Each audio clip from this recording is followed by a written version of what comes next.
Hello sir, welcome back. And देखिए, बात करेंगे गेल शेयर के बारे में। गेल शेयर में हमें क्या देखने को मिलेगा आज के ट्रेडिंग सेशन में? कहीं ना कहीं डाउन साइड का ही मोमेंटम है ना। चलिए ऑप्शन चेन पर आते हैं, समझते हैं। मैंने एक वीडियो आपको बना करके दिया गेल शेयर का, जिसमें मैंने पोजिशनली भी डिस्कस किया। मैंने आपको बताया कि अगर ऐसा हो जाए तो इस लेवल से खरीदारी हो जाएगी। लेकिन हुआ क्या स्टॉक में कि वो एकदम स्टक रहा, 170 के लेवल को पकड़ करके एकदम चिपक गया है ना। चलिए इस चीज को समझ लेते हैं। ऑप्शन चेन पर आएंगे तो यहाँ देखिए क्या दिखाई दे रहा है। यहाँ दिखाई दे रहा है कि 170 पर मेरा सपोर्ट है और वो बुलिश दिखा रहा है।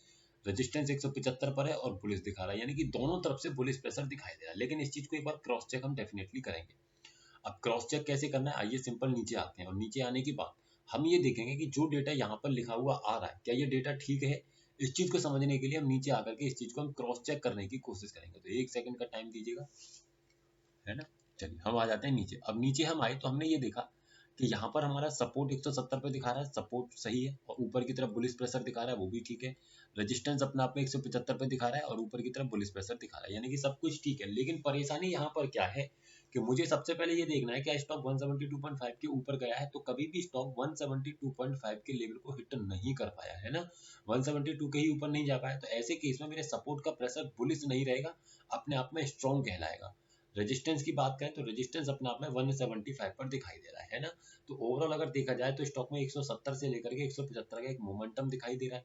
तो स्टॉक में जब स्टेबल स्ट्रॉन्ग अपने आप में सपोर्ट बना हुआ है 170 पर, तो ऐसे केस में जब भी स्टॉक 170 पर आएगा वो अपने आप में उसको रोकेगा। ये आप देखेंगे, फर्स्ट टाइम आया प्रॉपर तरीके से रुका, सेकंड टाइम आया फिर रुका, फिर आया फिर रुका, फिर आया फिर रुका, यानी कि ये इम्पैक्ट किसका है, जो स्ट्रॉन्ग सपोर्ट आपका क्रिएटेड है एट 170, जिसका इम्पैक्ट ये दिखाई दे रहा है। ऊपर अब जाएगा नहीं जाएगा ये नहीं कह सकते, लेकिन अगर आप यहाँ से बाइंग बनाते हैं तो सिंपल सा आपका टारगेट रहेगा स्ट्राइक प्राइस के बीच के डिफरेंस का हाफ।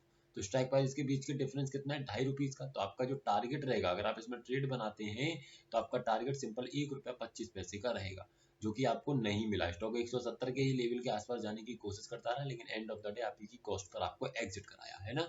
तो कोई भी ट्रेड अगर आपने इनिशिएट हुआ लेकिन टारगेट नहीं आया, पूरा ₹1 का मोमेंटम मिल गया। अब इस चीज को अगर आप देखें आने वाले ट्रेडिंग सेशंस में क्या संभावनाएं रहेंगी, तो स्टॉक अपने आप में सपोर्ट 170 पर कंटिन्यूअसली क्रिएट कर रहा है। ऐसे केस में स्टॉक का जो बॉटम है वो 167.5 ही रहेगा, यानी कि कहीं ना कहीं स्टॉक में बाइंग अगर करनी है पोजिशनली तो वेट करना होगा 167.5 के लेवल का। टॉप की अगर हम बात करें तो टॉप स्टॉक में अभी इंट्राडे में तो 175, बट पोजिशनली 180 का दिखाई दे रहा है।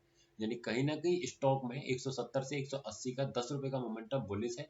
बट इसके लिए मुझे सिर्फ इतना ध्यान रखना है कि मेरा जो सपोर्ट बना हुआ है ना 170 पर, ये कहीं नीचे की तरफ प्रेशर क्रिएट न करे। अगर ऐसा करेगा तो उसी समय आपको एग्जिट करना पड़ेगा। तो वीडियो सिर्फ एजुकेशनल पर्पज है, किसी भी तरीके की बाइंग सेलिंग होल्डिंग की सलाह नहीं दी जा रही है। अगर आप स्टॉक्स में इंट्राडे ट्रेडिंग करते हैं तो हमारे व्हाट्सएप चैनल को ज्वाइन कर सकते हैं, जिसका लिंक आपको नीचे डिस्क्रिप्शन में मिल जाएगा। एक बार विजिट कर लीजिएगा, इन्फॉर्मेटिव लगे तो ज्वाइन कर लीजिएगा। Thank you.